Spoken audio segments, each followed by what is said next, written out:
Sir Sabarimala focus సిపిఎంపై ఆరోపణలు.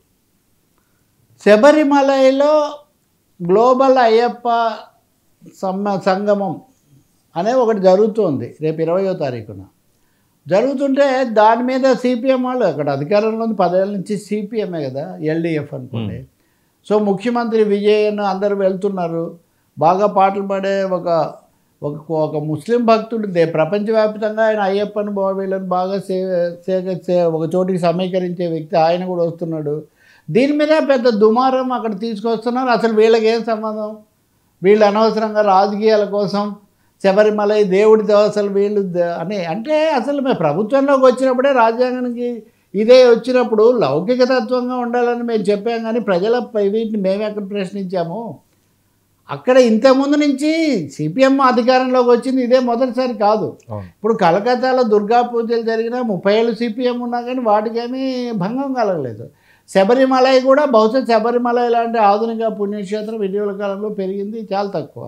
ఇప్పుడు అందుకే ఈరోజు సిపిఎం ప్రధాన కార్యదర్శి బేబీ కూడా హిందూలో ఒక వ్యాసం రాశారు.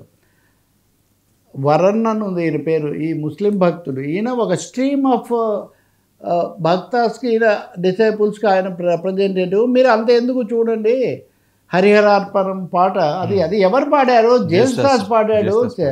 సో అయ్యప్ప భక్తులు పరవశించిపోతారు ఆ పాట. అంటే దీన్ని బట్టి తెలిసేది ఏంటంటే ఎవరి పూజలు వాళ్ళు చేసుకున్నా అన్ని మతాల వాళ్ళు సహోదరత్వంతో కలిసి ఉండాలి అని చెప్పి ఆ పాటతోనే స్వామికి అంతే కదా లాస్ట్ అది అయ్యాకే క్లోజ్ చేస్తారు. ఆ పాటకు మ్యూజిక్ కట్టింది కూడా ఇంకొకరు.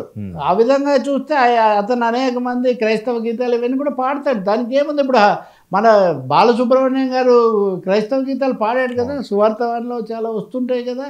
అంటే ఏదో గీతలు గీసేసి కళలకు, మనుషులకు, నమ్మకాలకు, ఆచారాలకు అన్నింటినీ మించి మానవత్వానికి మనుషులు కలిసిమెలిసి తిరగాలి. ఎవరు ఏ పేరుతో ఒక తలపై రూమీ టోపీ, ఒక తలపై గాంధీ టోపీ, క్యాభాయ్ అని అంటాడు ఒకడు, ఏమోయ్ అని అంటాడు ఒకడు. మతాలు భాషలు వేరైనా మనమంతా భాయ్ భాయ్ అని ఆ స్పిరిట్ తీసుకోకుండా ఇక్కడ ఎందుకు చేస్తున్నారు? మీకు తెలుసు కదా 2018లో మహిళలు వెళ్ళవచ్చా లేదని ఒక జరిగింది. సుప్రీంకోర్టు చెప్పిందని వాళ్ళు ఫాలో అయ్యారు కానీ వాళ్ళేమి సొంతంగా వాళ్ళు ఏం చేయలేదు. కాబట్టి ఇక్కడ అసలు మీరేదో దేవుడు మీ సొంతమైనట్టు. రెండో దేవస్థానం దేవాదాయ శాఖ మంత్రి ఎవరు ఉంటారు? ఒక ప్రభుత్వం ఉన్నప్పుడు. అంటే ప్రజాస్వామ్యాన్ని, భారతదేశం యొక్క లౌకిక తత్వాన్ని, అలాగే స్వామి అయ్యప్ప ఈ కుల మతాలకు అతీతంగా అందరూ పూజిస్తారనే ఒక సత్యాన్ని మీరు ఎందుకు మరుగుపరుస్తున్నారు? ఇక్కడ బీజేపీ వాళ్ళు బాగా ఇరుకుని పడుతున్నారు. అంటే శబరిమల ఇలాంటి ఆందోళన చేశాక కూడా బీజేపీ వాళ్ళు పెద్దగా గెలవలేదు కేరళలో. సో వాళ్లకు హిందుత్వం మాది కదా, మీరు ఎలా తీసుకుంటే హిందుత్వం ఏమేమి తీసుకోవడం లేదు.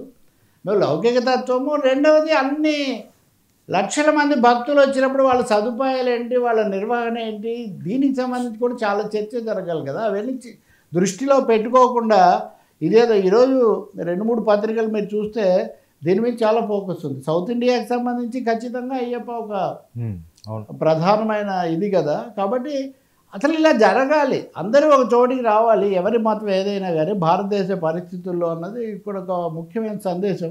ఇప్పుడు ఉదాహరణకు మురుగన్న దానికి మొన్న పవన్ కళ్యాణ్ వీళ్ళు వెళ్ళారు, బీజేపీ అధ్యక్షుడు. అంటే అదేమో చెల్లుతుంది, ఇదేమో ఎందుకు చెల్లదు? అసలు గ్లోబల్ అని పెట్టారు దీనికి కూడా.